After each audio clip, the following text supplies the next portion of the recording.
baru kepalanya disesuaikan Pak. Nah, Setelah ikat ini, baru kepala disesuaikan. kepala dia. Tarik. Geboknya bisa disiapin ya? Ada gebok. Nah, nanti yang Pak, kalau gaya tarik, posisi sapi ada di sini Pak. Kalau lagi di Mau pakai pisau yang mana, Pak? ini ya. Jadi kalau untuk gaya tarik, Yang ini aja yang tadi. posisi kepala sapi adalah Nah. dimiringkan. Ada gebok kali Pak. Bisa kursinya Pak ya? Ada gebok. Nah, Oke. jadi saya pin Ipan aja ya. Untuk antum Ini kalau pakai. untuk gaya tarik seperti ini. Nanti kalau banyak penyembeli, gaya dorong Pak gaya tarik. Iya. Gaya tarik kepala harus dimiringkan. Tapi kalau misalnya gaya dorong, berarti di tengah-tengah. Nah, yang ini pegang, Pak bukan tanduk, tapi adalah Rahang. dengan seperti ini Pak. 40 detik ya seperti ini. Jadi kan diamankan, boleh kalau misalkan diamankan ke tiang silakan. Punya ke tiang tapi tetap ini dipegang. Si rahangnya. Nah, bisa pakai itu nanti ya gitu ya. Oke, kita coba praktek ini Pak. Pakai gebuk. Kita nggak mau sama ini apa ya? Udah Iya. paham ya. Jadi kuncinya kalau dia mau menggunakan tarik-tarikan, maka yang pertama kayak Pak, pisau yang digunakan untuk tarik-tarikan tidak boleh lebih dari 25 cm, maksimal 25. Ya, itu yang pertama. Pisaunya maksimal di 25 cm bilahnya ya Pak. Bilahnya. Yang kedua, posisi kepala oleh skipper diarahkan ke miring ke kiri. Ya.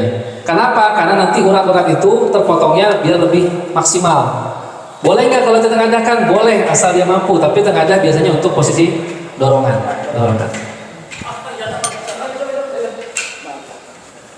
Pakai pisau. Coba praktek Pak. Ini karena mohon maaf. Oke, siap. Mohon maaf, ini karena tidak ada gesper, saya pakai tali rapi apa ya? Gespernya ketinggalan Pak tadi itu. Nah, seperti ini ya. Untuk seorang seperti ini Pak. Ini bilahnya ada dua Pak. Boleh di sini, boleh di sini Pak. Ini satu lagi. Itu Kita belum kunci isi jatuh. Hanya seperti ini Pak. Untuk bilahnya ya. Dan diusahakan nyembeli tangan. memakai sarung tangan Pak. Anti Setelah tadi kan potong, Pak. apron. Kenapa Kang Pak harus pakai apron? Satu, apron itu menjaga adanya ceceran darah. Ketika kita menyembeli untuk sholat, kita masih aman Pak. Iya. Jadi untuk ceceran darahnya aman. Kalau Bapak susah pakai ini Kang, cukup hanya tangan kiri. Tangan kanan boleh. Tapi kalau mau dua-duanya silakan. Jadi setelah ini tadi disembelih udah diposisikan kepalanya. Seperti ini ya Pak. Nih, untuk yang gaya tarik berarti seperti ini, Miring. miring. Berarti kan ini kepalanya kan dilihat. Kan ini ke sini kan. Oh, yang biar ke sana. Biar kelihatan. Kiblatnya misalkan ke Contoh, sana ya kiblatnya. misalnya kiblatnya di sana ya Pak ya. Ya. Karena itu kan kalau ini saya malah Ya. ngebelakangin. Jadi kalau untuk tarik seperti ini Pak. Yang skipper ke sana, yang skipper kedua adalah tarik gelambir. Kalau ini udah aman, Pak mohon maaf, di kita kadang-kadang sudah diikat, ditindihin lagi Pak, Ya. pakai pakai kayu, pakai balok. Pakai balok lagi. Makanya kenapa harus ada panjang? Cukup 3 orang Pak. Skipper kepala, yang narik gelambir dan seorang penyembelih. Nah, Ya, di atasnya biar nggak. Nah, setelah pakai gaya yang tadi itu aman Pak. Nah, setelah aman, kita posisikan mau gaya dorong pakai tarik. Contoh gaya tarik seperti ini ya. Jadi gaya tarik ini di miring. Karena kita ini Pak, 1, 2, 3, 4 ini yang harus diputus. Kalau gaya dorong seperti ini. Tengadahkan. Ya. Kalau gaya tarik untuk bilahnya pendek Pak, jangan terlalu panjang. Maksimal 25. Nah, ini 23 sampai 25 untuk gaya tarik. Setelah contoh kita akan ini hulkum Pak, contoh di hulkum ya, atau jakun kita akan tandain seperti ini Pak. Nah, tandain. Kelihatan kan Pak? Sini ya, kelihatan tandain. Jadi diusahakan adab kita ketika akan menyembelih, bilah jangan dilihatin dulu, tapi setelah ada ini, udah ada aman Pak, mau kiri mau kanan terserah. Seperti ini sudah ada, kita mundur sedikit tangannya, baru ambil bilah. Seperti ini ambil bilah di sini Pak, ini kudanya serapat, baru posisi. Nah, untuk kunci itu ada 3 jari Pak, 1, 2, 3 ini. Kalau ini sebagai pengunci di atas. Penyimbang aja. Ya, penyimbang seperti ini. Kita dongkangkan sedalam-dalamnya Pak. baru dilakukan nolong. penyembelihan, ditarik seperti ini. Tapi perhatikan lubang ya Pak. Tadi Ya. kenapa alasannya tidak boleh terlalu panjang? Biasanya suka mentok lubang. Kalau di bawah kan suka ngegeduk Pak istilahnya. Sayang Makanya- pisaunya Pak. Terus di penyembelih jangan sampai jongkok Pak, atau misalnya kuda-kuda gini Pak, Oh, ya. Kurang lemah itu. takut jatuh atau dijongklok bahasa. Tadi ada ya? Ada ya Pak. Sampai nyungsep ya? Kuda-kudanya itu. Kuda-kuda seperti ini Pak, dari bawah ini ring jakun 1, 2, 3. Jadi 1 sampai 3 kita dari sini Bismillahi Allahu Akbar seperti ini. Nah seperti ini bawah cukup untuk gaya tarik. Untuk gaya dorong ininya di pengadah. Nah karena ini yang akan kita ini Pak 1, 2, 3, 4 seperti ini. Nah posisinya beda Pak. Cara megangnya boleh jempol di atas sebagai Penyeimbang, penyeimbang atau gini telunjuk. telunjuk. Dan untuk bilahnya pun Panjang. kalau untuk ini kita agak panjang Pak seperti ini. 30 cm minimal. Minimal 30 sampai 35. Ini 25 sebenarnya kurang. Oh 25. Nah, kalau ini sayang kalau diginin sih. Yang ini Pakein aja pakai- nggak apa-apa, pakein aja. Itu pakai apa? Ini aja. Ini aja nggak apa-apa. 30. Ini yang pakai ini nggak apa-apa. Ya, untuk yang dorong sama posisinya Pak. Ujung yang tajam ini ditaruh di sini Pak. Jangan sampai tengah-tengah seperti ini. Jadi untuk yang dorong dari sini Pak ujung yang tajam. Setelah ada hulkum atau apa namanya teh? Jakun. Jakun atau holki. Ujung yang tajam di sini Pak. Bismillahi dorong. Cukup. Tarik lagi. Gitu. Kalau bisa tarik lagi juga nggak apa-apa. Nggak apa-apa. Memastikan putus semua. Bawah tarik lagi nih. Kenapa? Karena kita akan ngejar ini Pak. Kalau tek 1, 2. Nah. Karena ini yang kita kejar. Nah, kalau misalkan untuk gaya tengadah, kalau kita tarik gini, takutnya urat ini kepotong Pak. Jadi kena. Ini urat yang menyambungkan ke otak. Perintah. Itu yang memerintahkan kotak perintah. memancarkan darah. Urat ini, urat saraf ini Pak. Iya. Pengendali otak ini yang tidak boleh terputus. Banyak untuk posisi gini tidak boleh kita ngambil tarik. Kenapa? Takut ini terputus atau terpotong. Kalau Kita ini dipotong darahnya nggak keluar. kita ini terpotong, darah tidak akan keluar Pak. Ataupun keluarnya nggak mancar gitu. Nggak Pak. lancar gitu. Tapi kalau udah ahli, mau gaya manapun bisa. Kalau sudah sering dia tahu tata letak penyembelihan, gaya pun boleh. Gitu. Nah, Seperti itu. Nah, yang tadi kan pembahasan dari Ustadz Ilham. Kenapa ketika kita menyembelih, contoh gaya tarik yang tadi Pak, gini, suruh ditahan. Posisi skipper atau orang kolap itu melihat sudah terprok apa belum. Kalau belum, potong di bawah lagi. Itu artinya bukan penyembelihan 2 kali, tapi menyempurnakan penyembelihan. Itu dibolehkan. asal tidak niatnya untuk berpaling, Pak. Nah, gitu. Berpaling. Seperti itu. Hatta dia jatuh, pisaunya diambil lagi pun boleh nggak? Nah, kalau misalnya ada kamera, ada kejadian kayak ini yang patah Pak, boleh ambil lagi bilah. Nah, itulah fungsinya Nah, skabat punya lebih fungsinya dari dua. satu pisau. Bilah kenapa bilah harus ada 2? Karena itu tadi fungsinya adalah jika terjadi bilah patah atau Tumpul. moncel. Ini Pak yang disebut di sini di jakun ada lekukan 1, 2, 3. Nah, Bapak nyembelih di antara 1 sampai 3 di situ posisi yang pas untuk hulkum mari dan 2 wadah jais sejajar. Jadi disarankan di situ. Kalau terlalu ke atas, dikhawatirkan hukum tidak terputus. Kalau ke bawah juga sama. Nah ini, ya untuk sapi sama domba sama Pak. Jadi posisinya seperti ini Pak. Ini yang saya bawa simulasi kepala sapi Pak. Ini saya dapat dari Papet Fakultas Peternakan Unpad, dokter hewan, atau dia pembimbing kita itu Dokter Supratikno Pak. Kalau Bapak tahu Dokter Supratikno itu yang menyembelih bukan nyembelih siapa ya, yang sapi Grano, Ipan Hakim Supratikno itu seperti ini. Yang kemarin yang nyembelih Wariso adalah Ustadz Ali Subarkah, itu ketua Juleha Indonesia, dan memakai bilah yang ini Pak, persis sama Kang Ilham seperti ini, yang ini Pak. Nah ini golok yang dipakai nyembelih buat Wariso, yang dipakai Ustadz Ali Subarkah 1,3 ton, pakai ini Pak, lebih panjang. Nah yang kita sembelih apa tadi Pak, kita bawa ini. Nah ini Pak, hulkum ini mari ini wadazain atau pembuluh arteri dan pena. Ini yang kita putuskan. Dan posisi di ring 1 sampai 3 itu yang pas posisinya. Jadi bukan patokan 4 3 1 ya Pak ya, bukan 4 tangan, 4 jari, 3 jari atau 1 jari, bukan. Itu hanya sebagai trik untuk nyari jakun. Kalau jakun udah ketemu itu patokannya jakun, karena ada khusus sapi Bali, sapi Bali yang bukan rawatan itu jakunnya lebih bawah.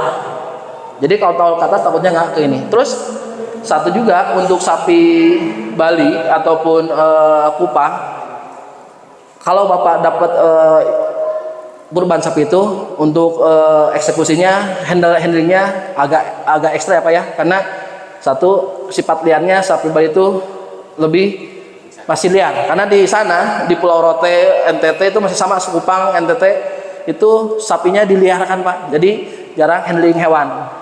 Makanya kalau Bapak nemu sapi Bali atau kerong yang masih baru, itu patut dicurigai, dikhawatirkan itu kerong baru atau baru dibikin tendok.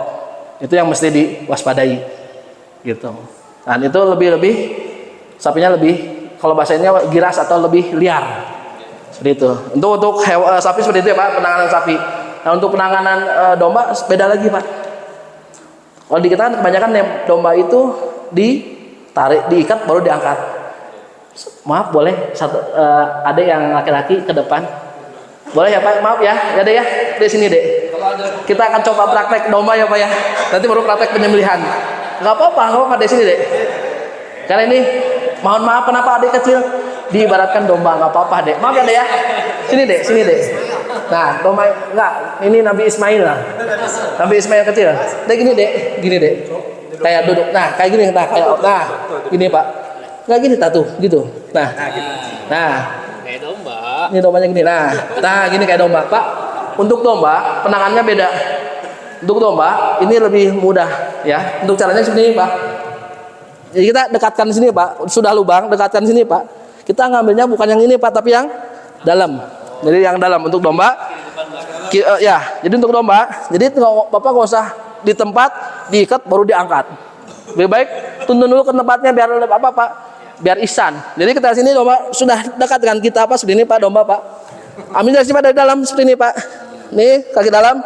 Bismillah, angkat dulu. Taruh di sini Pak. Nah seperti ini Pak. Maaf ya, baru turun ke bawah. Jangan di bawah. Nah. Mohon maaf ya Dek ya. Nah, kita disunahkan ini ya belikat Pak, sama lutut kita Pak. Belikat. Nah, seperti ini belikat. Nah, tangan ini baru ke kepalanya. Di tengah-tengah dapat diiringkan. Nah, untuk megang, kalau misalnya ada 2 orang, domba hindari pakai tampang Pak. Cukup sela-sela jari kita gini Pak. Nih, jari kita gini Pak. Nah, seperti ini boleh. Nggak usah diikat. Tahu gini nah, seperti ini cukup Pak. Jadi untuk domba lebih bagus tidak diikat. Cukup berdua. Kalau sendiri seperti ini Pak, sendiri seperti ini. Ini tinggal maaf ya Dek ya. Tapi Ismail ini tinggal ini. Jadi diambil adalah sekali lagi Dek, sekali kayak tadi lagi. Nah sekali lagi ya. Jadi seperti ini Pak. Jangan domba. Jadi kita diikatkan di sini Pak. Dekatkan dulu ya Pak. Dekatkan ini domba. Ambil yang dalamnya Pak, seperti ini Pak. Ambil, diangkat, masuk sini. Nah. Masuk ke lutut kita, baru turun ke bawah. Seperti ini. Nah, udah gini sama sini dibelikat. Belikat sama lutut seperti ini. Nah, ini baru kepalanya sembelih. Seperti itu. Bismillahirrahmanirrahim. Jangan deh. Ada yang ini aja. Itu untuk domba. Jadi untuk penanganan domba seperti itu, Pak. Lebih ihsan tanpa tali. Kan pas mau potong itu napasnya ketahan atau dia? Nah gini Pak, saya punya ilmu dari kakek. Kalau nyembelih sapi atau domba itu samain napas. Pak, saya bertahun-tahun nyembelih nggak bisa Pak. Namanya domba atau sapi yang disembelih itu napasnya lebih kencang. Saya nyobain Pak, susah Pak. Susah. Si sapinya. Jadi yang penting bukan napas yang disabarangin, tapi ketika proses kita menyembelihnya harus sesuai. Yang tadi kalau misalnya 2 ini ring 1 atau ring 3 sampai ring 3 kita lebih banyak ring kedua nyembelihnya. Jadi katanya kalau napasnya sudah keluar baru ditarik. Nah, katanya. kalau saya sendiri yang bikin bau itu Pak, yang bikin bau itu gini, di domba itu ada namanya kelenjar perengus Pak. Kelenjar perengus itu posisinya sini Pak, di atas hidung. Dek boleh kesana lagi nggak apa-apa, kasihan. Dia posisinya masih ada ya, di atas hidung, di bawah mata. Di sini Pak, kelenjar perengus. Nah, jadi kelenjar perengus itu fungsinya untuk apa? Satu, ketika domba itu birahi, untuk menarik lawan jenis. So, domba betina atau domba jantan sama, punya kelenjar perengus. Nah, yang terjadi kita adalah ketika domba itu disembelih, terus dinyatakan kematiannya, Pak, setelah dinyatakan kematian, terus segera dicopot kepala, Pak. Kepala sama kaki depan. Kenapa? Karena di situ ada kelenjarnya. Ketika belum dicopot, kebiasaan di kita setelah nyembelih dibiarin, udah lama baru digantung. Alangkah lebih bagusnya ketika udah disembelih, dinyatakan kematiannya, segera lepas kepala. Ya. Terus kedua, ketika dalam proses penyisitan, itu tangan kita selalu kotor, Pak. Mohon maaf, nanti ke depan bagian penyisitan itu disediakan satu ember. Karena ketika nyisit kan kotor nih, Pak. Ketika kadang-kadang, mohon maaf, orang yang nyisit udah kotor, kena daging. Itu dibiasakan tangan kita selalu bersih. Jadi daging itu aman. Kita punya ada asas asuh, aman, sehat, utuh, dan halal. Daging asuh. Cairannya itu boleh, cuci tangan itu boleh pakai sabun atau antiseptik. Air biasa. Oh, air biasa dulu, Pak. Nggak usah antiseptik atau Wah, nggak usah, kalau antiseptik nanti si dagingnya tercemar antiseptik, Pak. Ya.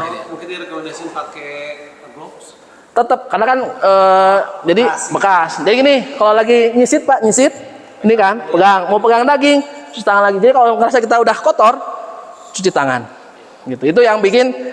Jadi untuk domba itu ada yang bikin kenapa bau perengus. Di domba itu ada sistem kelenjar perengus di sini, Pak, di bawah mata, di atas hidung. Jadi kalau kelenjar perengus ini belum terputus, dia menyebar ke daging. Itu yang menyebabkan daging bau. Jadi bukan dalam artian samain napas. Misalnya mau si dombanya mau disisit, kepalanya dipolis dulu. Ya, Sebelum diganti. sebelum digantung. Jadi kalau lebih bagus, Biasanya kan udah langsung kan. nah itu tanpa disadari itu perengusnya keluar, Pak. Ada kelenjar perengus di sini yang ada urat kecil keluar. Itu saya dapat ilmu itu dari Dokter Supratikna, Pak, dokter hewan, dari Papet juga. Diteliti. Kalau di kita kan ada cairan sinusitis. Nah, itu sama kalau di domba perengusnya itu, Pak. Terus yang kaki depan. Karena domba kalau beger kan gitu, Pak, totoker, Pak. Kalau di sini ada kelenjar. Untuk membawa pasangannya kan, Pak, nyebar ke ini kan kaki kan, membawa pasangan. Ini saya sudah siap, ayo neng gitu. Istilahnya gitu, Pak, ayo neng, seperti itu. Nah, kalau untuk sapi, kenapa sapi bau? Tadi kan sudah jelas oleh Ustadz Ilham. Jadi dalam 12 jam itu diusahakan sapi tidak dikasih makan, tapi kasih air minum, Pak.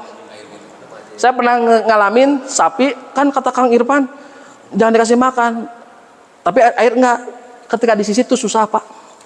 Lengket.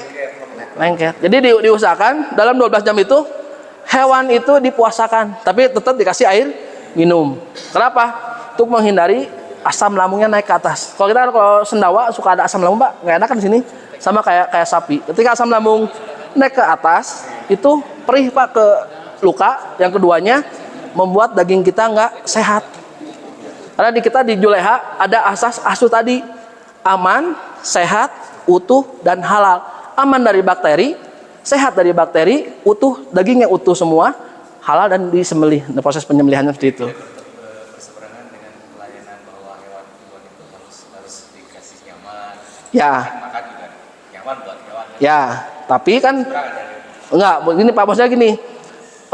Diserahkan itu di sini itu satu, diserahkan adalah cara ihsan penyembelihannya. Mohon maaf, Bapak, saya dulu belajar nyembelih dari kakek di Garut, Pak. Penafsiran orang disenangkan itu apa coba, Pak? Disisiran lah, Pak. Serius, Pak. Saya orang Garut, Pak. Garut saya di daerah Mula Baru. Itu Garutnya Garut Nyung Celik apa ya? Mohon maaf. Penafsiran menyenangkan hewan itu memang kita betul ada anjuran ketika menyembelih itu hewan itu harus disenangkan. Saya di Garut, saya pernah ngalamin itu tuh namanya domba yang mau disembelih pakai minyak wangi, Pak. Disisir, dimandiin dulu, pakai bedak, pakai baju. Karena mereka berpikir menyenangkan hewan. Nah, menyenangkan di situ kita ini cara isannya dari mulai hewan itu datang tidak bikin stres. Terus kedua, kita cara perobohannya tidak bikin stres. Yang terjadi masyarakat adalah gimana, Pak? Udah mah saya, Pak, dulu kalau lagi kurban paling seneng kalau hewan kamu, Pak, tahim bener. kurban. Tapi kalau hewan nggak ngamuk, ini bukan kurban, Pak. Seperti itu, Pak. Tidak ramai, betul. Dan itu terjadi di masyarakat kita, Pak. Seperti itu, Pak. Jadi yang ihsan itu, yang menyenangkan itu di ihsan itu cara penyembelihannya, Pak. Dari mulai hewan datang, penanganan hewan, sehingga pas penyembelihan disenangkan apa? Dan cara penyembelihan apa? Satu, penyembelihan secara secepat-cepatnya dan setajam-tajamnya bilah. Gitu. Itu yang paling menyenangkan untuk hewan. Seperti itu. Itu. Bisa mengurangi biaya operasional menginap di tempat sini biasanya. Kalau menginapnya ya biaya. Boleh. Ya, gitu. Itu. Ya. Diserahkannya sore aja gitu. Boleh. Jadi kalau sore nggak usah dikasih makan, Pak. Kasih minum aja. Jadi datangnya hewan sore. Sore sampai malam. Kadang-kadang kan di kita anak-anak suka ada yang biasa ngasih makan. Cukup dengan air minum saja, Pak. Itu air minum tuh biar hewan itu tidak kehausan, karena hewan atau binatang yang menjelang ajalnya itu suka kehausan, Pak. Kita kasih minum. Itu fungsinya. Gitu. Terus keduanya memang dari segi skinning untuk pengulitan, kalau kurang air itu, Pak, nempel. Oh gitu. Nah, itu untuk sapi dan domba tadi. Kalau domba diusahakan setelah dinyatakan kematiannya, kalau segera dilepas kepala. Sapi juga sama, Pak. Diusahakan lepas kepala. Kalau sapi baunya karena tadi sapi karena asam lambung yang naik. Itu pengaruh ke sapi juga. Terus darah ketika nggak ngalir semua, itu pengaruh ke daging. Parah. Mohon maaf, Pak, saya pernah waktu maremaan, Pak. Ini pengalaman saya, Pak. Saya yakin ini sapi disembelih dengan saya, Pak. Alhamdulillah disembelih, dagingnya bagus. Saya pergi ke pasar, disembelih sama Badega. Mohon maaf, kualitas dagingnya kurang. Kenapa? Karena mohon maaf, salah satu tujuan Julha itu ingin merubah image jagal yang notabene-nya kurang bagus. Dalam ini, Pak, yang namanya jagal kan suka ada tato, Pak. Tato, gambar-gambar di tubuh, itu sholatnya jarang. Itu tanpa kita sadari pengaruh ke daging, Pak. Kalau kita disembelih dengan cara syar'i, itu pengaruh dagingnya bagus. Tapi kalau kurang syar'i, itu pengaruh dagingnya kurang bagus, Pak. Kalau yang syar'i bagus, kalau tidak syar'i kurang bagus. Kang jagal tatanan Andi tanduk 2. Ya. Jadi ketemu sapi yang kayaknya apa istilahnya gelondong diisi air Ya. banyak gitu kan. Itu cepet udah bau, cepet busuk gitu. Ya, yang tadi yang saya bilang, kalau daging itu lebih baik kena darah daripada kena air. Kalau darah itu bakteri tidak akan berkembang. Tapi kalau air akan berkembang, cepat berkembang, Pak. Jadi kalau misalkan ciri-ciri sapi gelonggong itu ketika di dagingnya itu cepat busuk dan berair, Pak. Kalau digantung, yang namanya daging itu ada sistem pelayuan atau di gormotis kata Bapak. Kalau Bapak lihat di pasar kan sering digantung, Pak. Itu namanya pelayuan atau mematangkan daging. Kalau di istilah pasar seperti itu, Pak. Makanya kalau untuk daging yang gelonggongan pasti ketika diangkat terus keluar air. Nah, itu bakal cepat busuk. Cepat busuk. Gitu untuk daging yang digelonggongkan. Padahal udah disimpan di kulkas yang Tetap keluar. Ya, itu ciri-ciri daging yang kurang bagus seperti itu, Pak. Nah, makanya kita salah satu visi misi dari Julha itu ingin merubah beberapa jagal yang belum teredukasi.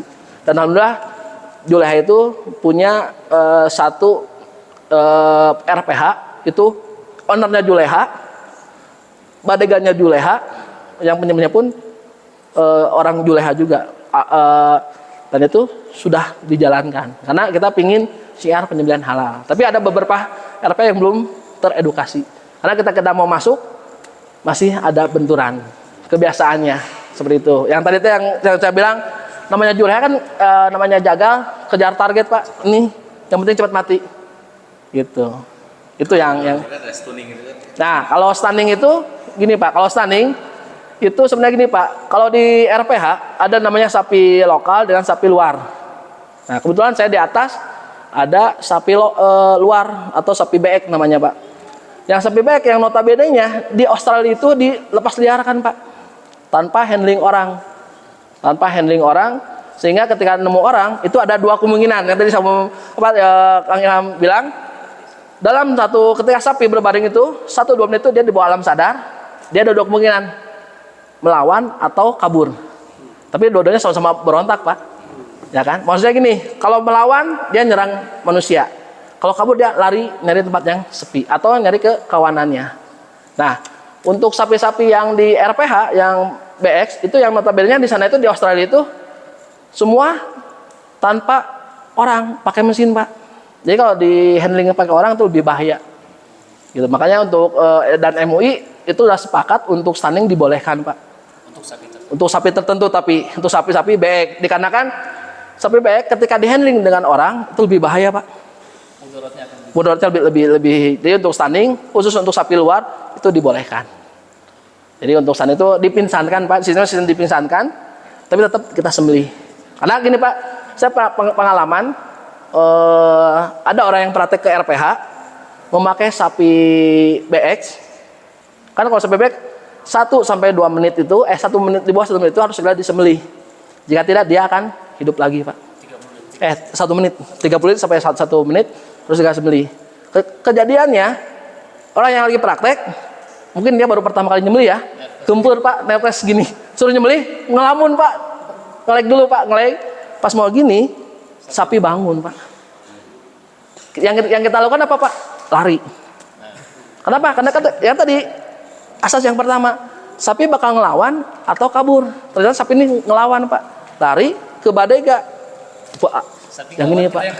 Ya. Kita yang kabur. Itu kenapa? Pok sampai nggak bisa napas. Gitu kan. Akhirnya kenapa? Kita pancing ke dalam. Nah, makanya di situ daripada banyak madorot, MUI sepakat membolehkan stunning untuk sapi-sapi tertentu yang notabene-nya jarang dihandling atau temu dengan orang. Itu dibolehkan karena lebih madorotnya. Gitu.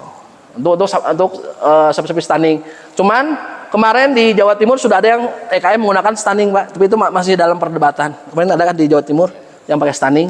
Karena berpikir itu hewan masih bisa di handling. Gitu. Karena kan MUI mengeluarkan hanya untuk sapi tertentu atau sapi BX. Dan itu pun juga kan tidak hanya dengan satu ini, tetap disembelih. Ya, tetap disembelih. Jadi di stunning itu hanya dipinsankan saja, Pak. Yang menghalalkan adalah sembelihan kita. Gitu. Makanya durasinya di bawah 30 detik. Karena kalau kita menyembelihnya di atas 30 detik, dikhawatirkan sapinya Ciuman. atau dia yang lain koma kan. Gitu. Kalau di bawah 30 detik itu langsung keadaannya gitu. Dan untuk stunning pun obatnya beda-beda, Pak. Ada yang merah, ada yang hitam. Tergantung dari obatnya. Dan kita jarang digunakan yang kan ada yang merah, hitam, ada yang kuning. Kalau yang kuning itu udah langsung mati. Kalau di negara mana yang langsung stunning mati teh? Di Swiss langsung di stunning mati. Kalau di kita Kebanyakan di video ya. itu udah begitu langsung diolah. Ya, kalau di kita tetap disembelih. Itu untuk yang sapi ya, Pak. Kita akan coba praktek, Pak. Kita akan ke depan. Siapa yang mau praktek? Bangga. Jadi gini, kenapa kita prakteknya pakai gedebok jauh, Pak? Ini diibaratkan gedebok jauh itu seperti leher sapi Bali, Pak. Kecil, tipis, tapi alot. Nah, ini kayak gini, Pak, alotnya, Pak. Untuk sapi. Ya, betul. Oh, ini kan jagung, Pak. Nanti kan ada yang kecil di bawah, Pak, ya. Kan gitu. Silakan yang mau praktek ke depan. Ini aja pakai ini, nanti suruh pakai ini. Nah, Bapak mohon maaf. Nah, pakai sarung tangan dulu, Pak, yang kiri, Pak. Sarung tangan yang kiri. Mohon maaf ya, Pak, saya pasangkan. Nah. Ya. Nah. Nah, silakan, Pak. Sini. Nah.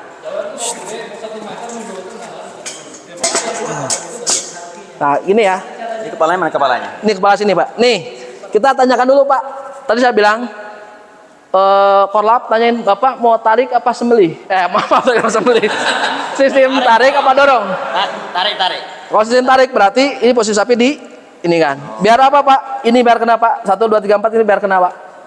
Jadi posisi sapi di ini kan, Pak. Nah, ini posisi korlap skipper megang kepala. Satu di kepala sini, yang satu gelambir. Nah, Bapak kuda-kuda dulu, Pak. Kuda-kuda, Pak. Nah, kuda-kuda. Nah, siap. Kita urut tadi. Ini saya megang kepala ini. Ya. Kepalanya, megang. Ya. Bentar, Pak. Mohon maaf, Pak. Kita pegang sendiri. Nah. Ya. Ini nganunya apa? Nah, ini kita tandain hulkum. Mohon maaf. Jakun, ya. ini contoh jakun. Satu perasaan nih Bapak. Nah, ini kan kita Pak sudah siap nih Pak. 4 ya, dari sini 4 dari lahir. Jadi dia aja Pak, tinggal diraba aja Pak, gini. Diraba aja. Nah, ini udah ada. Oh, jagonya di mana jakun? Ini kan ini. Nah, Di sini di mana jakun? 4 dari sini ya? bukan ini. Maksudnya gini Pak, anggapnya itu gini. Bapak mohon maaf, ini bukan patokan, tapi itu adalah trik untuk nyari jakun. Dari sini Pak, dari rahang. Jadi patokannya bukan terus ini 4 bukan, tapi untuk nyari jakun. Karena salah satu hewan dari Bali itu jakunnya agak ke bawah Pak. Karena mereka di alam ngambil daun di atas, jadi lehernya lebih panjang. Jadi kalau kita patokannya 4 jari, itu hulkum sama marinya tidak akan terpotong. Ya, jadi harus tetap patokan adalah nyari. Bukan Pak Ustaz, nyarinya jakun kumaha eta teh? Ini Pak kayak gini Pak, nanti Terasa? Kalau Bapak nanti ya. Yang orang yang tulang nyembul gini Pak, kalau kita nah. Kalau menjing. Orang Jawa ya. Menjing itu apa Pak? Kalau menjing. Oh, Menjing. Ya. kurang.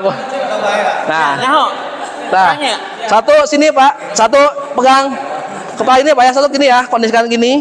Satu tarik Kang Ilham. Nah, Bapak ini, ya, ini sini berarti Ketemu, udah ketemu. Ini kesiniin. Ambil bilahnya Pak, posisi kuda-kuda udah. Nah, tarikan ya, ambil bilahnya yang pendek Pak. Yang pendek, yang bawah. Nah, paling bawah Pak, paling bawah. Nah, segini, mohon maaf. Nah, gini ya, yang paling bawah. Dari ujung, maaf Pak, ujung yang ini harus masuk. Ya, siap. Bismillahi. Bismillahirrahmanirrahim. Allahu Akbar. Baik bawah, Tarik nafas. bebas, cok. Nah, keset. Nah, gini Pak, saya tarik, kasih tahu triknya gini Pak. Ya, gini. Kenapa berat? Karena ini ditekan, bukan digeser. Gini Pak. Cara untuk nyembelih itu dari bawah sini Pak, dari ujung yang ini digesek ke atas gini. Oh, digeserkan. Kebanyakan pemula itu adalah ditekan. Ditekan ya Pak, ditekan kan. Ini kebanyakan yang belajar ke RPH, karena saya setelah di RPH itu ditekan, bukan di. Nah, kayak Bapak gini, ujung ini yang ujung ini paling bawah. Nah, taka digesek, tarik. Nah, gini Pak. Oh, iya. Nah, sampai gini Pak, sampai bawah. Nah, ulangi sekali lagi Pak. Ulangi. Nah, ini ujung yang ini harus sampai paling bawah Pak. Nah, Bismillahi. Bismillahirrahmanirrahim. Allahu Akbar. Gesek, tarik. Bawah. Nah, seperti ini yang benar. Lagi jalan. Kalau memang belum terpotong semua boleh. Nah, tugas kiper yang di sini Kiper makanya. melihat sudah ada yang mancur belum 2. Karena kenapa? Ini yang tadi yang saya bilang. Ini pembuluh arteri, ini pembuluh vena, ini yang memancurkan darah. Kalau ini kan hulkum, ini mari. Hulkum, ya 2 dari sini. Kenapa harus ini harus seperti ini Pak? Yang tadi bawah saya bilang, ketika ngolong ke bawah, berarti nyari yang seperti ini. Naik ke atas seperti ini Pak, seperti sini tep. Nah, karena posisinya ada di atas seperti sini. Jadi harus benar-benar. Harus segini Pak ya? Maaf. Nah, Oh, maksimal ya? maksimal mungkin. Dari ujung ini Pak, maaf dari ujung pangkal bilah. Oh, gini ya. Ya, seperti itu. Tep, tarik Pak. Bismillahi. Bismillahirrahmanirrahim. Nah, gitu seperti itu. Nah, kalau dorong kebalikan. Kalau dorong yang panjang nggak apa-apa, ini juga Kang Ilham. Daripada itu sayang karena getah. Sama. Ini contoh hulkum di sini Pak. Hulkumnya di sini Pak. Udah nggak apa-apa, yang ini aja Pak. Ini aja Pak. Ini aja. Soalnya kalau kena getah lumayan Pak. Nah, kebanyakan Pak diusahakan kalau untuk dorong jangan di sini Pak. Tahun kemarin ada salah satu habaib ketika dorong ini tergelincir tek ke sini Pak. Beliau tidak pakai sarung tangan Pak. Itu 16 jahitan Pak. Jadi usahakan di sini Pak. Nah, jadi kalau misalkan mau satu tangan gini, kalau 2 tangan di sini Pak. Di atas. Karena kita menghindari biar safety Pak. Jadi kalau yang penyembelih wajib pakai sarung tangan. Di sini Pak, maaf. Di tangan Bapak. Oh, maaf. Pakai yang benar Pak ini. Nah, udah kuat. Di gini udah kuat. Ini. Nah, karena gitu Pak, bagus. Nah, ini kalau tadi tarik dari ujung belakang ke depan, kalau dorong kebalikan dari ujung depan ke belakang. Karena gini posisinya adalah ini Pak. Kita akan membalik di sini lurus. Yang 2 ini ya. Betul. Kecuali kalau sudah ahli nyembeli, posisi mau gini dia bisa. Dia sudah tahu. Cuma tekanan kelihatan mantap sini, tekanannya. Nah, memang betul Pak, memang mantap. Tapi kita menghindari, mohon maaf, sapi Madura, sapi Bali itu kulitnya licin Pak. Licin dan keras. Kang Ilham pernah Saya pernah jadi sampai putus. ngalamin jarinya hampir putus Pak. Setelah selesai menyembeli, tujuannya mau mengamankan bila karena si skipper pemegang gawir itu terlalu gini. Saat saya angkat gini, cuma kecolek sedikit. Sarung tangannya lepas, tangan saya pun lepas. Itu ada Pak bekasnya Pak. Saya ada. Ada bekasnya. 2016, Nah, itu. kalau panjang 35. Jadi kita menghindari di sini Pak. Jadi usahakan di atas tangan. Itu lebih safety. Lebih aman lagi. Lebih aman. Dua-duanya pakai sarung tangan. Karena sarung tangan ini Pak murah, tapi mengamankan Pak. Ya, anti gores bukan. Mohon maaf, ini sarung tangan anti gores Pak, bukan abal-abal Pak. Bukan yang biasa. Saya Kita nggak bisa sudah di ini sama Bapak, mohon maaf diginin Pak tangannya Pak. harus lihat Nah, fisik saya gitu yang teknis. diginin Pak, nggak apa-apa, cobain Pak. Aman Pak. Sini, serius Pak, ini anti gores. Diginin. Kok beres beneran kumaha? Nggak apa-apa, saya jamin Pak, cobain. Mohon maaf, silakan, cobain. Nah, ya, itu anti gores. Tapi mohon maaf, hanya yang hitam, jangan di sini Pak, di sini pasti putus. Jadi kalau di sini yang hitam ini udah anti ini. Ayo Julika, Ada serat. jual nggak Julika? Di depan ada Pak. Oh, ada. Ada di depan Pak. Contohnya tuh, lihat tuh. Oh, wani lagi. Tuh, wani contohnya pada berani. Tapi jangan ini ya Pak ya, jangan ini Pak. Silakan Pak untuk yang dorong. Tajam ya Pak? Ini tajam ya? Oh, udah nggak tajam. Udah nggak tajam karena Ini bukan. Nggak, ini emang belum saya tajam. nah, gitu. Silakan. Pak, bismillah. Ya, silakan. Dari ujung sini Pak. Nah, ujung yang tertajam. Kang Ilham. Nah, Pak, pakai tenaga Pak. Nah, hap. Boleh Bukan. gitu. Ya, tarik ke belakang. Nah, boleh.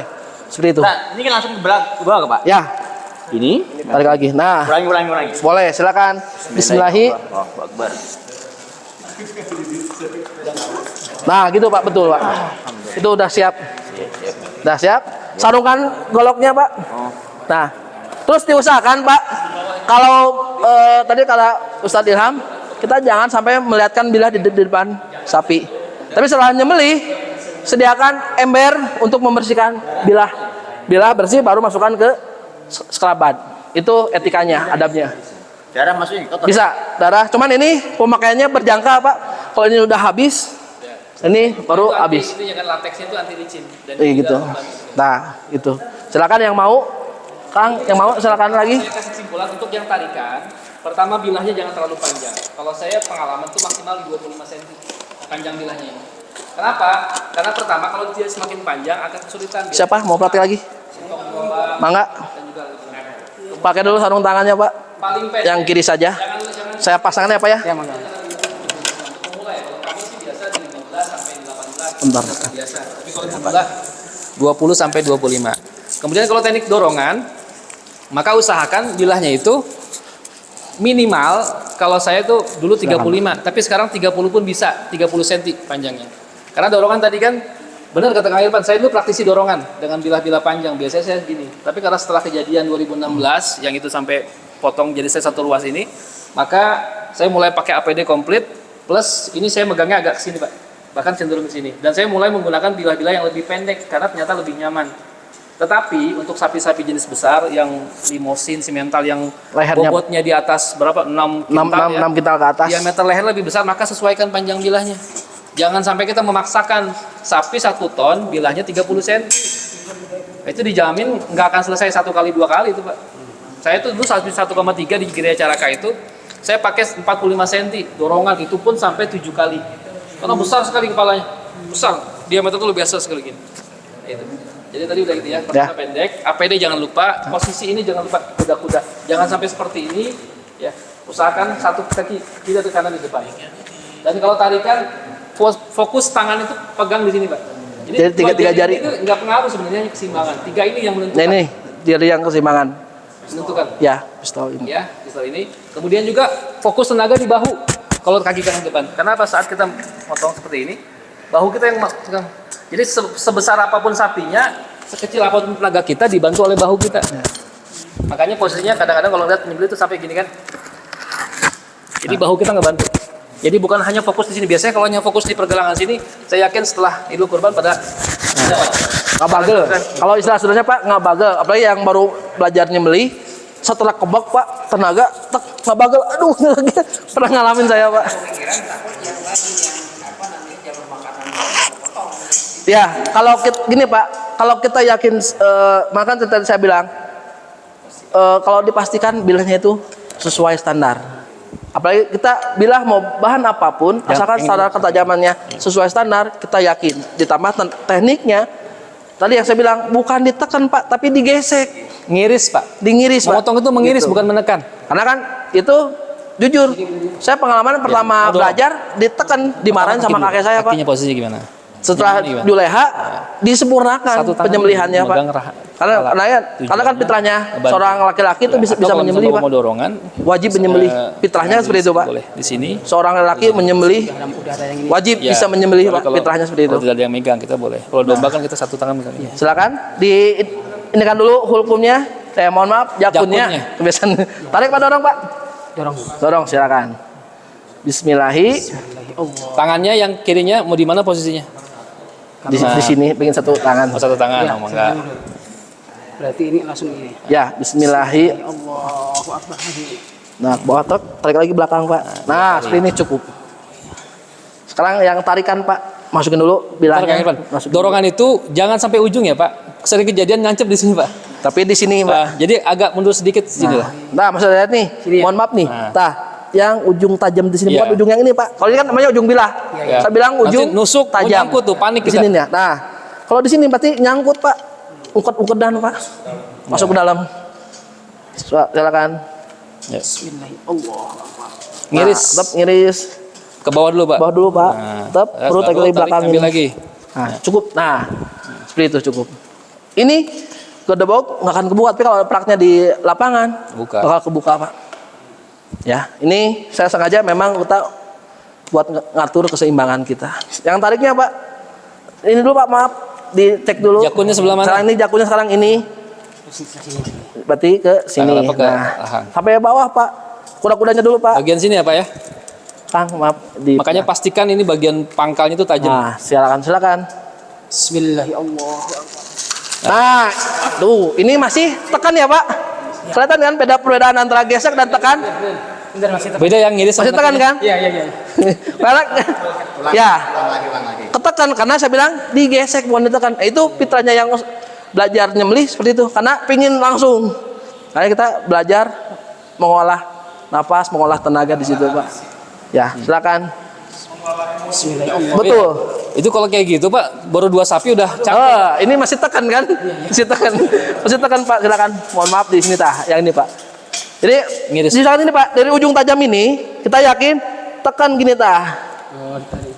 Jadi diangkat digesek. Kalau Bapak kebanyakan di gini. Nah, jadi kalau harus diputar gini. Karena kita melihatnya sini Pak, mohon maaf. Kita pingin dari sini ujung berubah semua kena. Yang empat ini Pak, yang harus kena. Jadi ini juga termasuk seni. Ya betul. Ya, karena menurut Kang Ilham juga sama.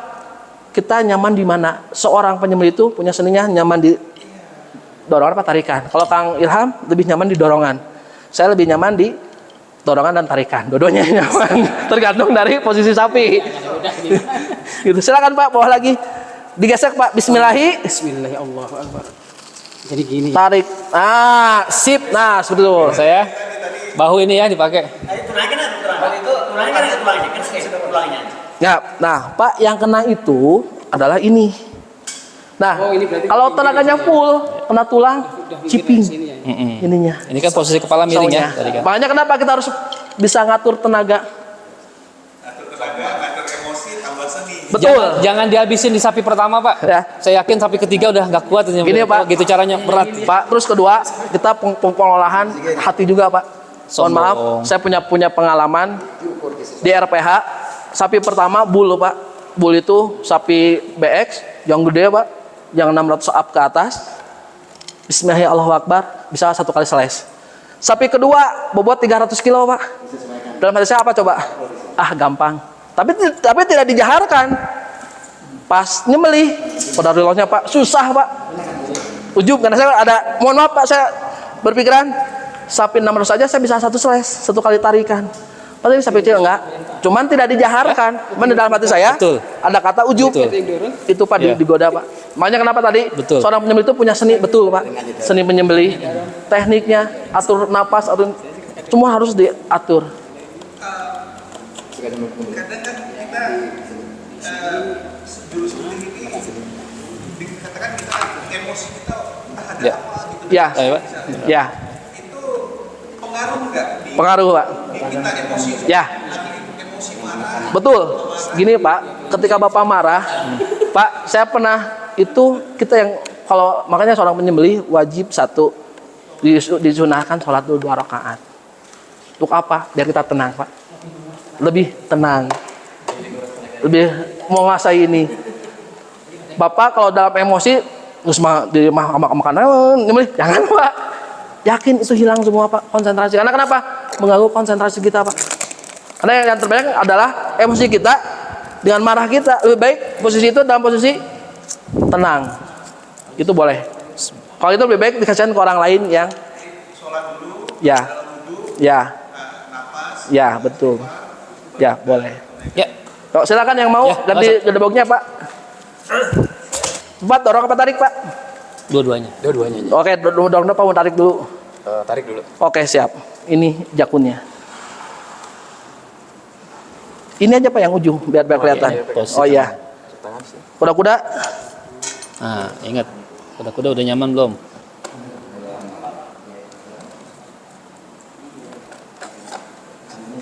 Tarik di sini. Ya. Sampai bawah Pak, sampai bawah. Nah, Doanya Bismillahi Allahu Akbar. Dizaharkan aja Pak. Allahu Akbar. Biar nggak terjadi fitnah. Nah. Dah. Nah, sip, boleh. Dorong sekarang. Seperti itu. Dari awal Pak. Allahumma hadza minka walaka wa taqabbal min fulan bin fulan. Bismillahi Allahu Akbar. Allahu Akbar. Ya, Kali mau boleh. lengkap seperti itu. Tapi kalau misalkan mau pendek, kan kalau sudah dijaharkan tadi oleh Ustaz Isam, kita penyembelih Allahumma taqabbal minhum bismillahi Allahu Akbar. Bisa. Boleh. Tapi kalau misalkan mau dilengkap kayak Ustaz Ilham, Namanya misalnya. dan udah disebutin. Tapi kalau misalkan untuk sendiri, Allahumma taqabbal minni bismillahi Allahu Akbar. Minni untuk sendiri. Tapi kalau untuk orang lain, taqabbal minhum bismillahi Allahu Akbar. Cukup. Ya, silakan dorong Pak. Nanti ada pertanyaan Pak. Gimana kalau lupa baca Bismillah? Sah nggak penyembelihannya? Nah, gimana? Ya kan? Wah, Karena kita baca gumpur ya Pak. Bismillah. Silakan. Ini dulu. Saya nungguin nggak ada yang nanya dari tadi, makanya saya kejawab. Silakan Pak. Di fikih itu ada. Ujung yang tajam. Itu kan jakun Pak. Berarti agak-agak mundur. Oh, bisa di sini ya. Ring 1 Nah, sini. sampai 3. Bismillahi. Bismillahirrahmanirrahim. Dua tangan. Boleh 2, boleh 1, bebas. Sesuai dengan kesanggupan. Pak. Nah, sesuai. Nah, Biasanya sip. kalau di Udah. RA itu jarang 1 tangan, biasanya 2 tuh biasanya. Enggak sekalian bismillahirrahmanirrahim. Gitu terus itu gimana? Silakan. Jadi membaca bismillah itu menurut Imam Syafi'i hukumnya sunnah. Sunnah. Ya. Tapi menurut Imam Hanafi dan Imam Maliki hukumnya wajib. Dalilnya apa? Al-Maidah 121. Ya. Karena kalau tidak membaca bismillah maka disebut orang fasik kita. Tetapi Imam Syafi'i mengatakan itu sunnah. Apabila terlupa gimana? Ya nggak apa-apa. Tetap sah. Cuma jadinya nggak berkah. Bahkan ditambahkan oleh Imam Syafi'i itu dengan Bismillahi wasmin nabi atau dengan wassalatu wassalamu ala nabi. Dengan sholawat boleh nggak? Boleh. Silakan aja. Tapi kalau sekiranya kepanjangan maka saya bilang itu sebelumnya Pak. Jadi kan Allahumma taqabbal min kan 7 orang tuh, min fulan 7 orang, baru setelah kita udah mau nyembelih baru Bismillahirrahmanirrahim. Udah gitu aja cukup. Lupa nggak apa-apa, jangan ribut juga Pak, insya Allah sah. Jadi jangan Lupa. sampai saya tadi lupa bismillah. Tapi jangan disengajain nggak baca, karena itu sunnah. Para ulama atau para sahabat mengejar yang sunnah itu demi kebaikan, kita malah meninggalkan sunnah. Jangan. Nggak kebaca, tidak terjaharkan maksudnya. Nggak apa-apa selama dia ini. Tapi memang ahsannya sebaiknya dijaharkan. Kenapa tadi saya bilang jaharkan, dikeraskan Pak-nya. Dijaharkan. Bismillahirrahmanirrahim Allahu Akbar. Pertama untuk syiar. Oh lupa, nggak apa-apa. Selama itu dia lupa ya, bukan sengaja. Bukan sengaja yang boleh Pak. Nggak apa-apa. Sah. Tetap sah. Ya karena pendapat Imam Syafi'i yang masyhur seperti itu. Tapi kalau kita berpendapatnya Imam Hanafi dan Imam Malik, maka tidak sah. Nah, kita khurujum minal khilaf, keluar dari khilaf itu, maka gimana baiknya? Tetap dibaca dengan niat apa? Dengan niat syiar. Kan di ayat sebelum tadi wa may yu'azzim sya'airillahi fa innaha min taqwal qulub. Barang siapa yang mensyiarkan agama Allah maka itu muncul dari ketakwaan hatinya gitu. Itu membuktikan kalau kita orang yang bertakwa gitu, Pak. Jadi baca bismillah itu berkah. Juga mengusir setan, sebagian ulama mengatakan mengusir setan. Jadi baca aja, Pak. Baca amannya. Kita keluar dari perdebatan mau perkara itu sunnah atau wajib, tapi kita amannya bismillahi Allahu Akbar. Kalau doanya bebas ya.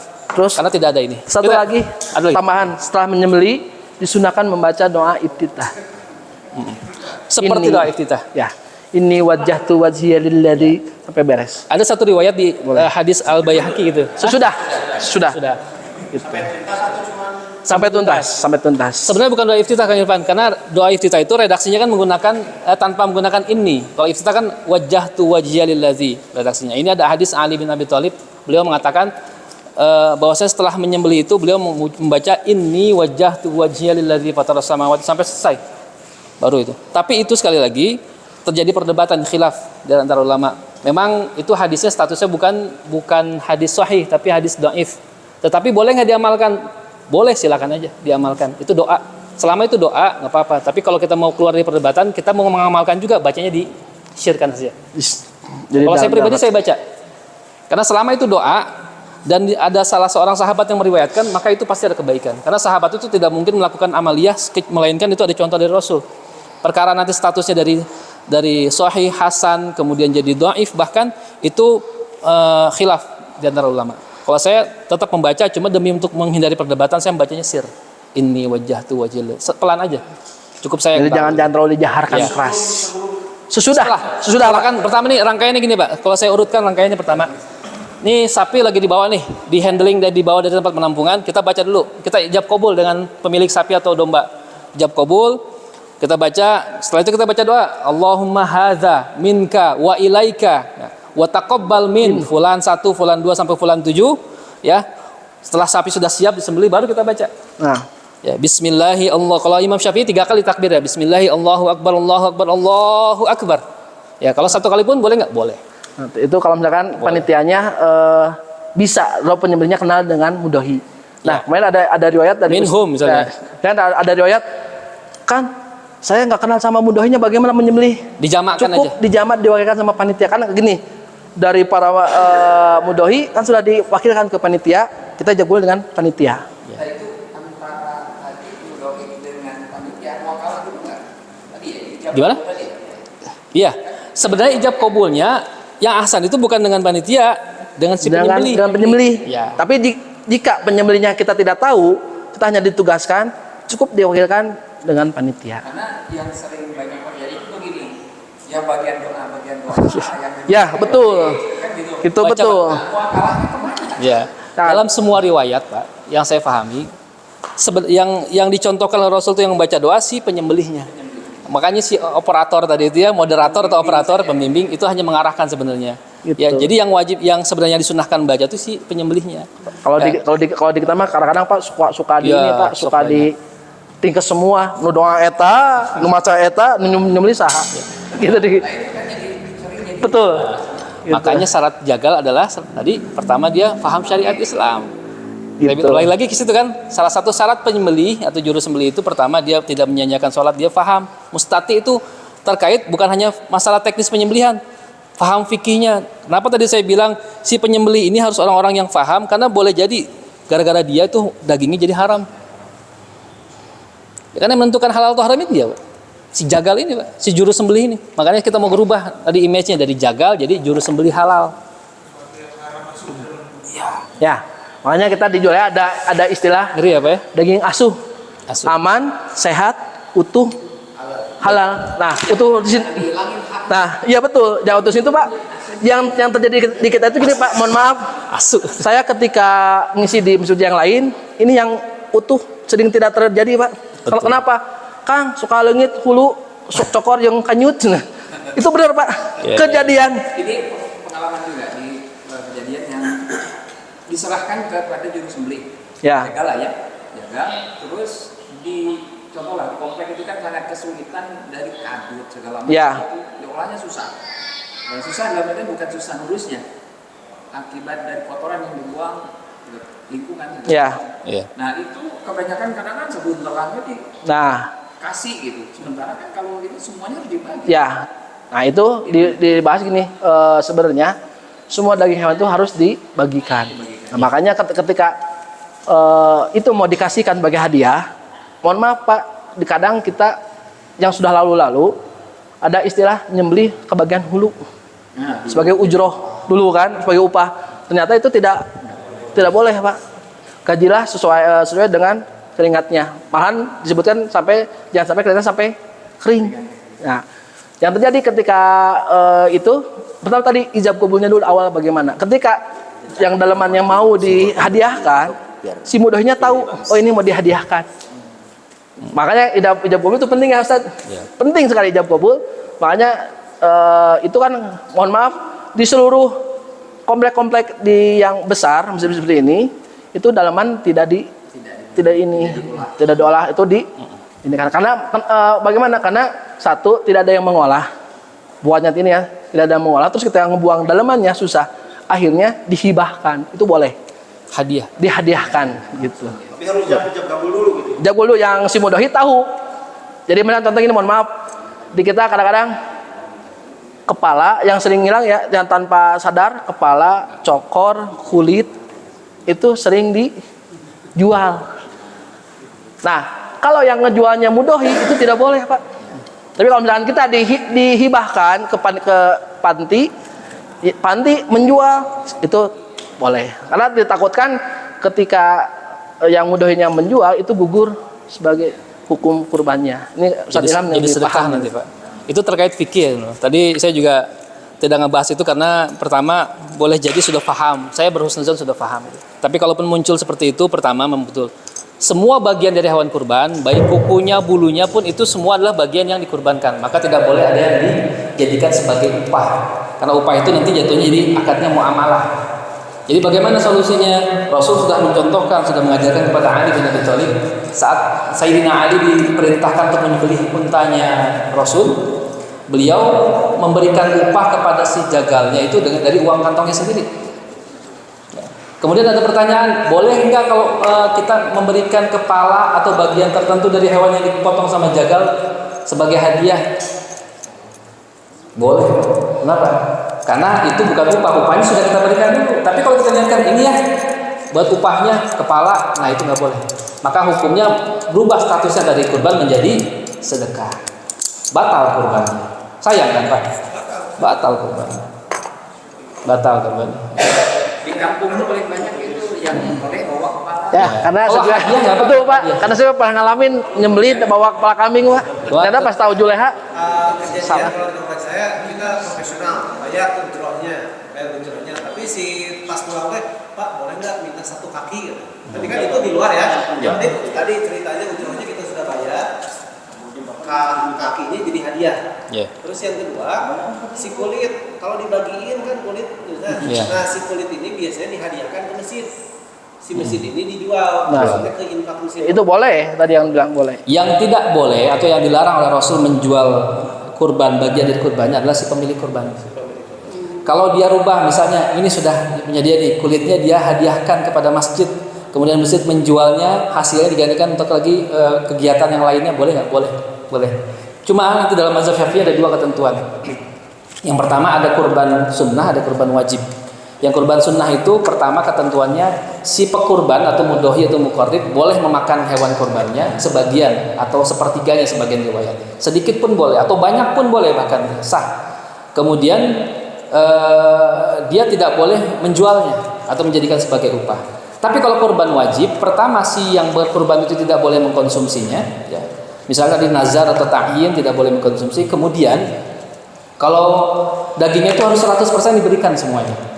Nanti pertanyaan, aduh, gimana ya, kita udah kurban wajib karena kesalahan kita bernazar gitu, tapi kita juga pengen cobain Pak Ustaz, gimana solusinya?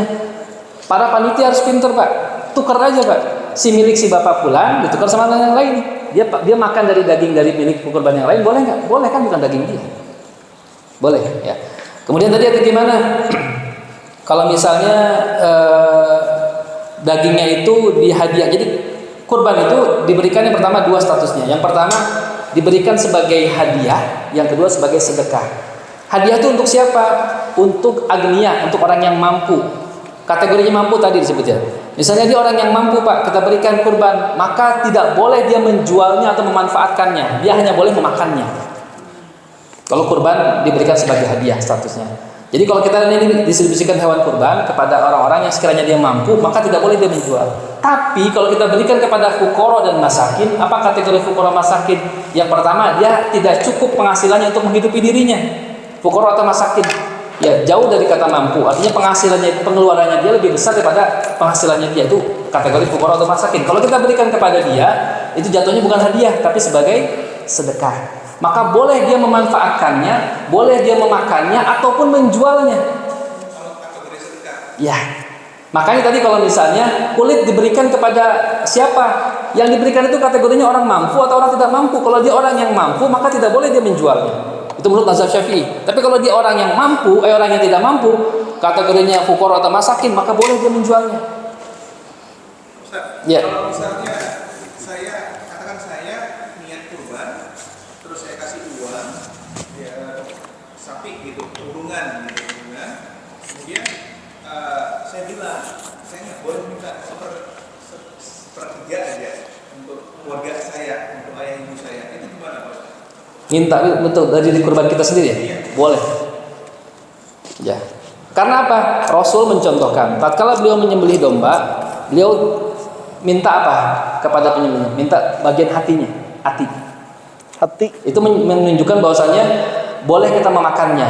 Ada riwayat menyampaikan sepertiga bolehkah? Boleh.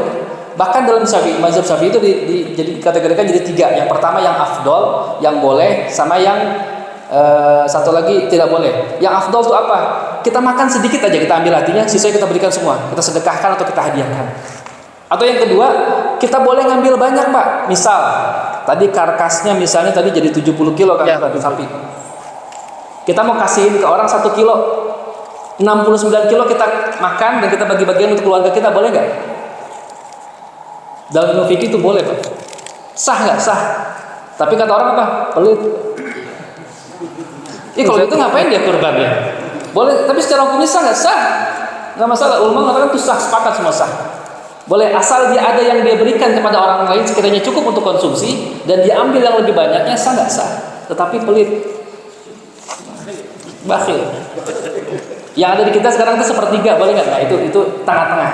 Kalau yang afdal tadi kita ambil sedikit, sebanyak banyaknya kita berikan ke orang.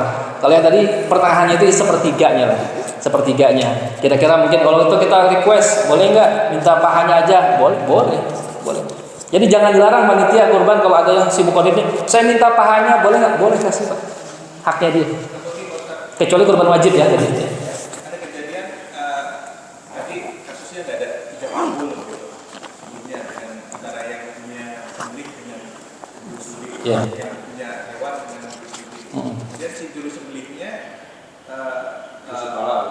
langsung ngambil aja gitu, pala kulit. Udah. Sebagai apa? Nah itu.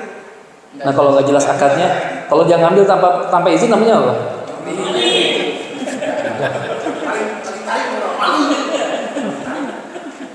Banyak kejadian ya Pak ya? Ya ada juga pengalaman-pengalaman yang memang lucu gitu ya. Iya. Kurban kambing. Mintanya domba. Sapi. Nah itu dia. Itu kan Itu nggak boleh. Ya kalau bapak pengen makan sapi, kurbannya sapi. Bapak pengen makan domba, kurbannya domba. Tapi kalau dikasih, misalnya itu hak dia sebagai hadiah, boleh nggak? Boleh, boleh. Kalau umpamanya dia tidak minta, tapi ngomong saya tidak suka kambing, apa namanya domba. Ya, nanti mungkin kan dibagi juga tetangganya. Yang dibagi ke sana sapi. Itu kan udah lebih aman buat dia ketimbang dia request sih. Iya. Adab sama. Ada. Tadi dalam surat Al-Hajj di ayat 30. Di ayat 36 surah Al-Hajj Allah tadi sampaikan wa kulu minha wa at'imul qani'a wal mu'tar, dan makanlah daripadanya hewan yang tadi kita sembelih itu, dan berikanlah makan daripadanya itu qani'ah, orang yang qanaah, orang yang memang dia tidak meminta-minta, yang merasa dirinya cukup, atau boleh jadi dia orang yang mampu, wal mu'tar, dan orang yang minta-minta. Jadi kita berikan itu hadiah atau sedekah atau siapa? Kepada orang yang minta atau yang nggak minta Pak. Itu memang ada perintahnya. Yang kedua, tadi yang ketentuan masalah pembagian, masalah saya perlu tekankan masalah yang itu ya Pak, yang kurban wajib. Jangan sampai nanti Orang udah ya dia korban wajib, terus benar-benar saklek panitianya, oh nggak boleh makan, haram dagingnya. Kasihan Pak. Artinya ditukar aja dagingnya dengan daging yang lain, yang dia boleh. Iya, selama bukan daging yang korbannya dia nazar atau ta'yin tadi, dikasih aja. Gitu ya Pak ya. Jadi masalah ini jangan sampai jadi ribut, tapi kita keluasan ulama tuh alhamdulillah Pak. Kalau kita baca tentang literatur kitab-kitab para ulama tentang fikih sembelihan, sebenarnya semua masalah yang terjadi saat ini tuh sudah ada jawabannya semua. Cuma kitanya karena seperti ini nih, momentum kayak gini tuh murojaah buat kita. Murojaah. Ada lagi Pak sebelum kita tutup? Kalau kadang seperti yang keluar sembeli dikasih tanpa ijab kabul sama yang itu hukumnya jadi haram atau tidak? Ijab kabul itu pertama gini. Saat kita beli hewan kurban, kemudian kita titipkan di panitia kurban, itu secara uruf, secara budaya kita, kefahaman masyarakat kita sudah mewakilkan bukan? Namanya takwil, kita mewakilkan. Mewakilkan kepada siapa? Kepada panitia kurban. Itu sudah ijab kabul sebenarnya Pak. Secara tidak tersirat. Ya. Enggak perlu kita ucapkan saya berikan hewan ini kepada Anda untuk disembeli pada hari ini tanggal sekian dengan teknik tarikan atau dorongan, enggak perlu juga kayak gitu Pak. Ya. Iya pada saat iya. Dia lupa gitu ya. Dikasihkan sama si Fulan iya. Tapi kalau enggak tidak gabung sama yang kurbannya itu kalau dikasihkan tanpa sepengetahuan ya. Hukumnya jadi nggak tahu namanya siapa sebaiknya jangan. Kenapa Rasul mencontohkan Allahumma hadza minka wa ilaika wa taqabbal minni, dariku. Jelas siapa yang berkurban. Kurban ini harus disiarkan. Kan Rasul tadi Allah sampaikan wa may yu'azzim sya'airillahi fa innaha min taqwal qulub. Bagaimana siapa yang mensiarkan, mengagungkan syiar-syiar Allah, fa innaha min taqwal qulub, maka dia berarti sedang menunjukkan ketakwaan hatinya. Jadi kalau kita kurban tuh pastikan siapa yang berkurbannya. Jelas namanya Pak. Jangan karena alasan dia aduh saya mau biar ikhlas enggak usah lah fulan bin fulan. Siapa fulan itu Pak? Kan maksud pertanyaannya tadi si penyembelih atau panitia. Oh lupa baca ijab kabul. Kan tadi kan tidak ada ijab kabul nih. Ada kepala sama panitia dikasih ke bukan yang ini. Itu. Gitu. Nggak boleh Pak, harus disampaikan. Kecuali si pekurban sudah dari awal menyampaikan silahkan Pak Ustadz ini saya diatur aja bagaimana baiknya, kita serahkan sepenuhnya, itu boleh. Tapi kalau enggak, dia punya request, dia punya harapan kepalanya buat saya, apalagi dia sudah besar, ternyata diberikan yang lain, nggak boleh, harus diganti. Wallah alam kalau masalah haram atau haram saya tidak berani, karena yang pasti itu terkait dengan akad ya. Kita sudah mewakilkan. Emang umumnya saat kalau kita mempunyai hewan kurban kita titipkan di masjid, kita sudah ijab kabul secara tidak langsung. Kita menitipkan, dan jangan lupa juga Pak, kita menitipkan juga dengan dana, dengan uang operasional. Kebanyakan orang menitipkan, titip aja. Harga domba nih datangnya pas hari H. Nanti untuk biaya nyisitnya, yang nyembelihnya, panitia dari mana? Jangan, kita harus paham juga. Karena apa? Sesungguhnya yang ingin masuk surga tuh kita yang dikurban. Panitia itu hanya membantu kita, memudahkan. Emang mau kita nanti naik kendaraannya, naik dombanya berdua sama panitia, atau panitia satu masjid? Kan nggak mau kan? Berarti Pak Ustadz kalau misalnya katakan kita urungan tadi ini 3 juta, ya. Kita harus lebihkan dengan katakanlah plus ujroh untuk pengurusannya. Ya. Itu mesti disampaikan. Ya, harus buat jagalnya, buat kreseknya, buat ongkos yang lain-lain yang nyacanya itu kita misalnya satu domba 100.000. Ya berarti kalau sapi kan 700.000 uang itunya. Ya 100.000 pakai ini 100.000 untuk pengurusannya Ustaz, buat beli kresek, buat biaya motongnya. Ya. Misal ini Pak. Kalau biayanya mah terserah, tergantung kesepakatan, tidak ada ketentuan dalam syariat. Sama ini tambahan ya, kadang-kadang gini Pak. Kadang-kadang kan yang pengurus DKM itu memilah-milah, contoh sapi A bobotnya 200 atau 300. Sapi B bobotnya 400. Apakah kita akan sama ngasih dagingnya? Iya, beda. Enggak kan? Nah, diusahakan sekarang itu kalau misalkan masuk dalam manajemen kurban Pak. Contoh, sapi A bobotnya 200. Setelah dipotong karkas, berarti kan real itu ada 70 kilo. 70 kilo sepertiganya berapa Pak? 21. 21 dibagi 7, 3 kilo. Kita ambil contoh sapi yang kedua. Yang tadi ini 3 kilo ya Pak, sapi kedua 400. 400 dipotong karkas 200 potong tulang 140. 100 berapa? Ya 140. 140. Kilo, 140 dibagi sepertiga 60 kilo. 6 kiloan masing-masing. Nah, berarti kan jumlah yang ini mudohi dapat 3 kilo, yang ini lebih. 6 kilo. Karena sesuai dengan sapi yang ininya. Iya. Jadi sesuai karena tadi hadisnya adalah sepertiganya. Tapi ini dikembalikan ke panitia kebijakan seperti apa. Ada contoh satu mesin hanya 2 kilo tapi dapat 5 gantangan atau 15 gantangan. Itu dikembalikan ke panitia. Cuman biar kita tidak menzolimi yang punya kurban. Jadi misalnya tadi contoh Bapak kesalahan panitia itu boleh diganti tapi dengan jumlah yang sesuai dia dikurbankan. Iya. Gitu kan contoh sapi ini kan yang tadi yang mungkin ada perdebatan takutnya karena ini kejadian di masjid yang di daerah Padasuka Pak, si mudohinya itu protes, kenapa saya udunan sapi yang besar tapi dapat jatah dagingnya sama yang udunan sapi yang kecil. Nah itu yang terjadi permasalahan di sana. Oke, untuk orang komplek itu terjadi masalah Pak ya. Tapi kalau untuk orang yang notabene-nya lingkungan kampung itu jadi perdebatan Pak. Kenapa saya udunan yang kecil dan udunan yang besar dapat jatah dagingnya sama? Betul. Itu.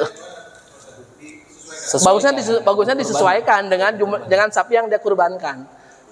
Sapi kurban yang ini dapat 3 kilo, yang ini dapat lebih dari karena sesuai berat badan sapi tadi. Jadi jangan diprorata ya Pak, jangan besar kecil semua. Ya, makanya itu masuk ke dalam manajemen kurban. Soalnya paket sapinya mending satu kelas. Nah kalau mau satu kelas semua pakai Kalaupun sapinya mau jadi tidak ada misalnya- masalah.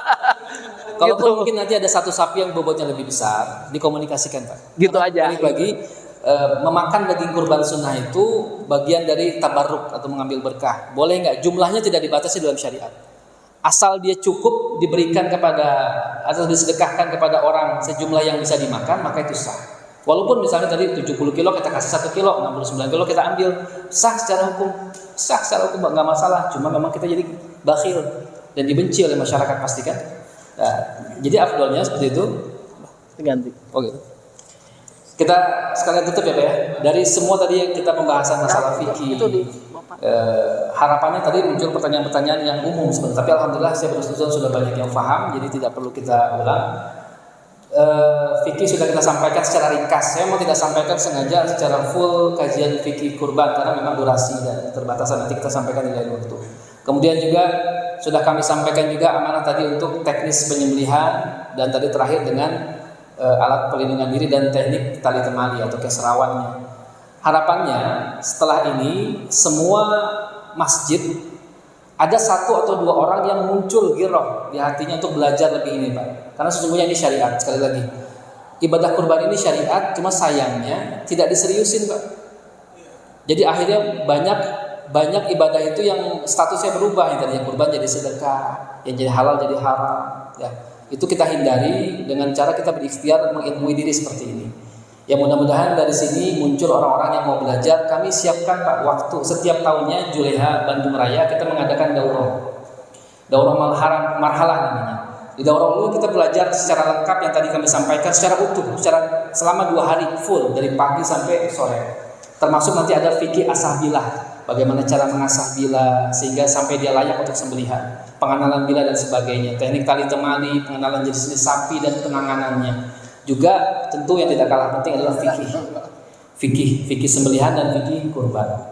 Sampai sini kami berterima kasih kepada DKM karena telah menyiapkan tempat dan juga segala sesuatunya dengan sangat baik sehingga acara yang kami adakan ini bisa berjalan dengan lancar. Dan kami mohon maaf Pak sekiranya penyampaian kami mungkin kurang maksimal, tidak bisa dipahami dengan baik, atau mungkin ada hal-hal yang bertolak belakang atau berbeda dengan yang Bapak atau Bapak-bapak sekalian yakini. Kami mohon dibuka, kami minta maaf sekali lagi, dan kami buka ruang diskusi seluas-luasnya baik nanti secara offline atau online. Silakan berkunjung di sekretariat kami ya di Juleha Bandung Raya itu di Jalan Karangtinen Pak, Sukajadi.